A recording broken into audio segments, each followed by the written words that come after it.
Brussels is hosting the leaders of 6 Western Balkan nations today to discuss their prospects of European Union membership. Among them are Kosovo and Serbia, whose strained relations have been a stumbling block and have already taken up 10 years of negotiations with the EU. The conflict over Kosovo's independence is the Western Balkans' long-running flashpoint. For Serbia and Kosovo, however, it is also a stumbling block on their path to the European Union. Well, solving the conflict, of course, would be very important for both countries because, of course, without a normalization process, there will be no EU membership for either of the two countries, so for either Serbia or Kosovo. Kosovo unilaterally declared its independence from Serbia in 2008. Serbia does not recognize this. Ethnic Albanians comprise the majority of Kosovo's roughly 1.8 million people. Serbs are the majority in northern Kosovo and remain largely loyal to Belgrade.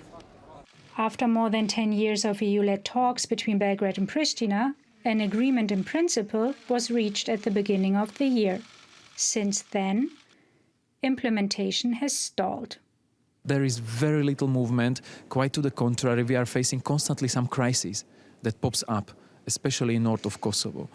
And this is the saddest part because we are trying, and the only ones who are paying the price for it are not people in Brussels, are not people in the member states, but ordinary people in Kosovo and in Serbia.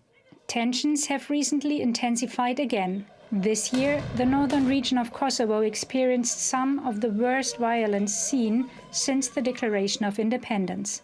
The climax was reached in September, when around 30 Serbian gunmen clashed with Kosovo police in the village of Banska, leaving 1 policeman and 3 gunmen dead. The EU condemned this and called for justice and accountability. Marina Vulovic thinks the incident changes the dynamic of the normalization process. So I think it's really more important than ever to work on bringing those two parties closer to the negotiating table, because without negotiations, we run the risk of further escalation. She thinks the EU should put pressure on Serbia to conduct an independent investigation and on both parties to implement the agreement before the EU elections next summer. The topic is not officially on the agenda of a meeting between Western Balkan and EU leaders, but it's likely to cast its shadow over the discussions.